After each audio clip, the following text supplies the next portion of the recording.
พี่น้องเอาอีกแล้วกระแสดราม่าผู้ใหญ่บ้านบ่อยู่บ่เศร้าจักเทื่ออยู่ซื่อๆก็หาเรื่องให้เล่าเนาะพูดถึงว่าประเด็นดราม่านั่นล่ะเด็กน้อยอายุ16กันเกิดอุบัติเหตุนั่นล่ะเรื่องมอไซค์นั่นล่ะคุณแม่เพิ่นออกมาเรียกร้องความเป็นธรรมให้ลูกเพิ่นไปร้องซื้อผู้ตัวร้องซื้อก็ออกข่าวออกหยังใหญ่โตเกือบทุกช่องพุ่นล่ะลิ้นไปเข้าไปฟังแล้วล่ะลิ้นว่าเอ้าคือเว้าจังซี่ว่าพุ่งชนว่าข่าวออกว่าพุ่งชนดับแล้วก็ไม่มีความรับผิดชอบเพิ่นว่าจังซี่นะเอ้าเมื่อนั้นนี่เราเบิ่งข่าวอยู่เด้เบิ่งเพิ่นไล่สดกันเทิงรถตู้อยู่ลิ้นก็เบิ่งอยู่เราบ่ได้อันนั้นเด้เราบ่ได้ขับรถแห้งอีหยังไปปาดหน้าปาดหลังเด้เราฮอดว่าเอาเด็กน้อยซุ่มนี่ขับรถมาเนี่ยเป็นกลุ่มมาวัยรุ่นโอ้ระวังเด้อเพิ่นว่าจังซี่ระวังเด้อพวกนี้ขับรถบ่รู้เรื่องเด้นี่ซั่นโอ้ยอย่าสมาไก่เด้อโอ้ยเพิ่นเว้าบ่ขาดคำเพิ่นน่ะล่ะปัวปะมาเพิ่นก็บ่ได้ขับรถเร็วเด้พี่น้องเพิ่นขับรถซ่าๆเพิ่นชะลอรถนั่นน่ะอันเพิ่นได้ยินเพิ่นเว้ากันในรถว่าอย่าไปใกล้มันเด้อเพิ่นว่าจังซี่บ่ได้แท้เขาเรามาไก่เจ้าของเหตุเกิดไม่บ่ขาดคิดนั่นนะเอาเราอยู่เราหลังเกิดเหตุน้องนาตีเพิ่นก็ไปงานศพงานหยังอยู่เด้บ่แม่นว่าบ่ไปจังซี่นะก็ไปอีหยังเพิ่นก็เว้ากันอยู่ว่าสิเป็นจังได๋อีหยังบ่เพิ่นสิเครียดสิหยังบ่เพิ่นก็เว้ากันในไลฟ์สดที่เพิ่นเว้ากันนั่นน่ะน้องนาตีเพิ่นเคยเป็นเฮ็ดงานโปรเต็กตึงเนาะเพิ่นก็รู้ว่าจะต้องเฮ็ดจังได๋อีหยังจังได๋เพิ่นก็มีความรับผิดชอบอยู่เด้บ่แม่นว่าเพิ่นบ่มีความรับผิดชอบเนาะก็ขอเป็นกำลังใจเพิ่นก็สิเสียขวัญเติบเพิ่นเนาะเพราะว่าคุณแม่ออกมาร้องซื่อขนาดนั้นเนาะเราสิตกใจเราเพราะว่าเอาเราบ่ได้หนีคดีเด้เราบ่ได้เฮ็ดอีหยังผิดเด้เพราะว่ามันก็มีทั้งประกันทั้งตำรวจมาเคลียร์มื้อนั้นแหมถ้าเกิดว่าไผผิดอีหยังจังได๋ก็ประกันเคลียร์มันก็สิเป็นหยังแล้วถามว่าเพิ่นให้ค่าเสียหายแค่10,000มันบ่ทันจบเรื่องอยู่ทั้งศาลอยู่เรื่องว่าท่านแล้วคุณแม่ก็ใจฮ้อนโพดเนาะก็สิฝ่ายอยากได้4ล้านไว้โพดนั่นน่ะหือจังได๋บ่ฮู้หือว่าผู้ใดไปยู่แย่อีหยังบ่ก็บ่ฮู้เนาะเอาก็เป็นไปตามกฎหมายเฮาบ่ได้ฮู้ตื่นลึกหนาบางเนาะว่ามันเป็นจังได๋อีหยังจังได๋พี่น้องก็ได้เบิ่งแต่ข่าวเพิ่นออกมานั่นเนาะแล้วซื้อทุกซื้อออกไปตีแพ้เบิดว่าจังซั่นจังซี่ก็ไปตามกฎหมายนั่นล่ะถ้ามันเกิดความเสียหายผู้ใหญ่บ้านฟินแลนด์แล้วก็ให้กฎหมายเว้ากันนั่นล่ะพูดถึงว่าเนาะเอาผิดเป็นผิดก็ถูกเป็นถูกแล้วว่าซั่นเด้ล่ะแม่นบ่เราก็มั่นใจว่าเราบ่ได้เฮ็ดผิดนะเนาะแต่ว่าถ้าผลมันสิออกมาจังได๋ทั้งนี้ทั้งนั้นก็ไผก็บ่สรุปอีหยังบ่ทันใดดอกพี่น้องเพราะว่าเรื่องมันอยู่เรื่องศาลอยู่แต่ว่าคุณแม่สิมาเอาบอกว่าสิเอา4ล้าน5ล้านปานนั้นสิมาเรียกร้องเอาเลยมันบ่ทันแล้วศาลบ่ทันตกลงบ่ทันได้เคลียร์บ่ทันอีหยังเลยเนาะเรื่องแบบนี้ถ้าเป็นคดีหรือว่าเป็นหยังมันก็ต้องถาเนี่ยจังน้อยเนาะถามว่าเขาหนีเขาบ่รับผิดชอบมันบ่แม่นเด้เขาสั่งเรื่องสิไปถึงศาลบ่ถ้าว่าเขาบ่รับผิดชอบเนาะคดีอีหยังรถมีประกันชั้นนึงขนาดนี้เขาบ่หนีอยู่แล้วหั่นล่ะสิไปหนีหยังมันบ่แม่นเรื่องสิต้องหนีแล้วเขาอยู่บนโลกออนไลน์เขาสิบ่ถือสาบบ่ถ้าเขาหนีมันบ่ข้าวกับว่ากันเอาไปตีแพ้โพดฝ่าไว้โพดพูดถึงว่าเนาะก็น่าสิเห็นใจเขาเจ้าเนี่ยเด้พูดถึงว่าแต่ก็บ่เป็นหยังดอกทั้งนี้ทั้งนั้นมันอาจสิผิดพลาดการสื่อสารกันเฮืออีหยังเฮาก็บ่ฮู้ตื่นลึกหนาบางอีหยังกันแท้เนาะพี่น้องแต่ผู้ใหญ่บ้านเราฉลาดเด้บ้านนี้ แล้วก็มาเล่าเหตุการณ์ที่เกิดขึ้นเพราะว่าเราบ่ได้ตื่นเต้นนะเพราะว่าเรื่องมันอยู่ทั้งศาลอยู่แล้วแม่เราบ่ได้คิดว่ามันสิเป็นเรื่องใหญ่เพื่อสิไปลองซื้อปานนั้นน่ะนะเราบ่ได้คิดว่ามันสิเป็นอีหยังแต่ว่าข่าวออกมาขนาดนั้นเราก็สิตกใจนิดนึงล่ะพูดถึงเราเลย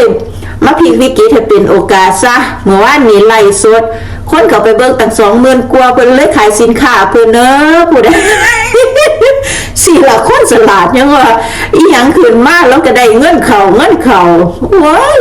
FCก็ถล่มซื้อถล่มทลายสินค้าแล้วได้เงินเขากระเป๋าเซยแล้วเล่า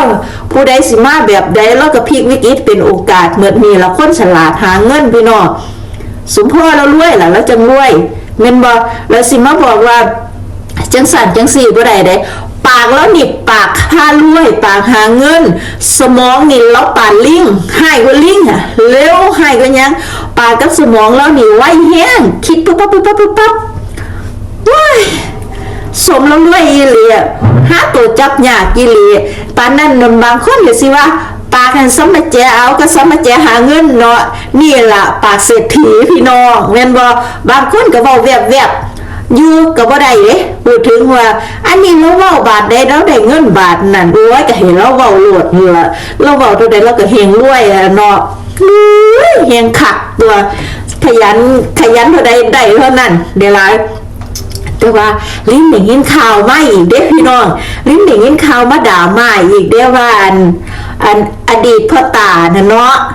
วันเกิดหลานว่าสั่นว่าเพิ่นอวยพรหลานเพิ่นแหมเพิ่นว่าน้องนาลิตะวาลุนน้องโตเกียววาลุนนามสกุลวาลุนคือนามสกุลพ่อของน้องเขาครับว่าสั่นว่าเฮ้ยพ่อตาแล้วก็ดีเนาะแล้วบ่ลืมอดีตหลานลูกเขยแล้วเนาะแล้วก็ยังดีถ้าเป็นไผสิลืมได้บ่ล่ะสมัยก่อนเนาะคนในหมู่บ้านว่าซั่นก็มีอยู่มีกินเพิ่นก็พาเฮ็ดหยุดเฮ็ดช่องเฮ็ดหยังหะเนาะพาทำมาหากินแล้วเบิ่งหมู่บ้านฮู้เฮืองว่าซั่นตอนผู้ใหญ่บ้านฟินแลนด์แล้วอยู่หะเนาะไปทางใดก็มีแต่คนเฮอไปทางใดมีแต่คนอ่อนซ่อนเนาะพูดถึงว่าก็สิบ่ให้เราภูมิใจได้จังได๋อดีตแต่ลูกเคยเราดีกระดอกกระเดี่ยคันเป็นลิ้นก็สิเอาคืนหิ่งคือกันแล้วได้ลูกเคยดีปานนี้เนาะไผสิมาลืมได้แล้วส่งเราเหมือนกับส่งเสียงเตือนอะไรบางอย่างบ่หรือจังไหนพี่น้องว่าบางเทื่อผู้ใหญ่เพิ่นน่ะเนาะผู้เป็นพ่อเป็นแม่เป็นตาเป็นยายเองสิหาลังเทื่อเพิ่นก็อยากเว้าอยู่แต่ว่าเพิ่นก็สิเก่งใจบารมีลูกเจ้าของเพราะว่าลูกเจ้าของอาจสิมีความคิดอีกแบบนึงแต่ว่าเพิ่นก็รู้สึกว่าลูกเพิ่นน่ะแบบเก่งในหลายๆเรื่องอาจสิตัดสินใจได้แต่ว่าผู้เป็นพ่อเป็นแม่นี่เพิ่นสิมองรายละเอียดปลีกย่อยบางเทื่อผู้เฒ่าเตือนนี่เฮาก็ต้องฟังเสียงผู้เฒ่าแน่ดูได้เนาะพี่น้องเนาะเพราะว่าผู้เฒ่าบางเทื่อก็สิมามองข้ามเราบ่ได้เด้แล้วก็สิมี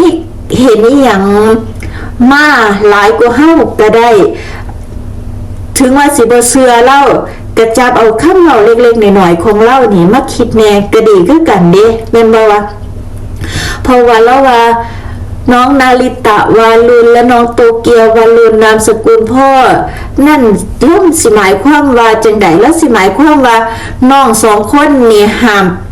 เปลี่ยนนามสกุลพ่อเขาเด็ดขาดบ่พี่น้องสำหรับลิ้นคิดแรงสั่นเลยแล้วสิซื้อออกมาจังสั่นบ่อันลูกเขาพ่อเขาบ่ได้ถิ่มจักเทื่อเด้อคุณอยากเว้าหลายกว่านั้นบ่แต่ว่าเพิ่นก็สิบ่กล้าเว้าหั่นนะเพื่อก็สิ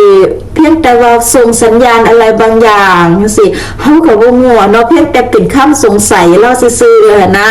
เพราะว่าเราก็เนาะเราก็อยากให้แบบมีพ่อของลูกมันร่วมงานแล้วก็มีแบบจังซี่บ่มีโมเมนต์จังซี่บ่พี่น้องว่าเหมือนกับว่าเราเห็นคุณค่าของว่าอดีตลูกเขยเราเนาะแล้วเบิ่งตั้งแต่เลิกกันลูกสาวเราลูกเคยเราก็หาเงินได้ซ่านรวยว่าซั่นเนาะนี่ใจลึกๆเราก็คือสิเสียดายเนาะพี่น้องเนาะเฮ็ดจังได๋พี่น้องว่าบ่แล้วก็สิเสียดายแล้วก็สิว่าอันนี้ลูกไม่ใส่เขาเด้อจังซี่ลูกของผู้ใหญ่บ้านฟินแลนด์นี่เนี่ยแล้วอยากบอกสิว่าน้องนาริตะน้องโตเกียวนี่ลูกผู้ใหญ่บ้านฟินแลนด์นี่เนี่ยเหมือนเราภูมิใจนะเราภูมิใจนำเสนอว่าอดีตลูกเคยเล่านะหลานเล่าเราภูมิใจในตัวหลานเล่าเราภูมิใจในตัวอดีตลูกเคยเล่านะแล้วเหมือนแบบ เนาะแสดงแบบแต่ว่าเราบ่กล้าเว้าหลายแล้วผู้ใหญ่เนาะเอ้าก็แค่เป็นจุดเล็กๆน้อยๆสงสัยกันไปค่ะเราพี่น้องเนาะตามธรรมดาเราเพิ่นอยู่ในโลกออนไลน์เฮาก็อยู่ในโลกออนไลน์แต่ว่าเฮากับบ่ไปล้ำเส้นเพิ่นจนเกินไปเพียงแต่เอามาเว้าม่วนๆให้กันฟังซื่อๆนั่นล่ะเพิ่นสิเป็นจังได๋อีหยังจังได๋มันก็เรื่องของเพิ่นเนาะเพราะมันเป็นครอบครัวของเพิ่นก็แล้วแต่ว่าเพิ่นสิตกลงกันจังได๋ดำเนินการชีวิตจังได๋เฮาก็เอาครอบครัวเฮาให้มันรอดก็พอแล้วพี่น้องเพียงแต่ว่าเอามาเป็นน้ำจิ้มเราสู้กันฟังในโลกออนไลน์ไปฮะเนาะเพราะว่าเพิ่นก็เป็นสีสันให้เฮาได้เว้าให้เฮาได้เบิ่งหั่นนะเฮาก็ติดตามไปนำเฮาก็เว้าคุยกันไปม่วนๆไปล่ะพี่น้องก็บ่ได้มีอีหยังผิดแปลกแหวกแนวเท่าไหร่ดอกก็เว้าสู้กันฟังไปสั่นล่ะเนาะพี่น้องเนาะซั่นนี้ล่ะสำหรับคลิปนี้เดี๋ยวคลิปหน้าจังพบกันใหม่นะจ๊ะเนาะบ๊ายบายจ้า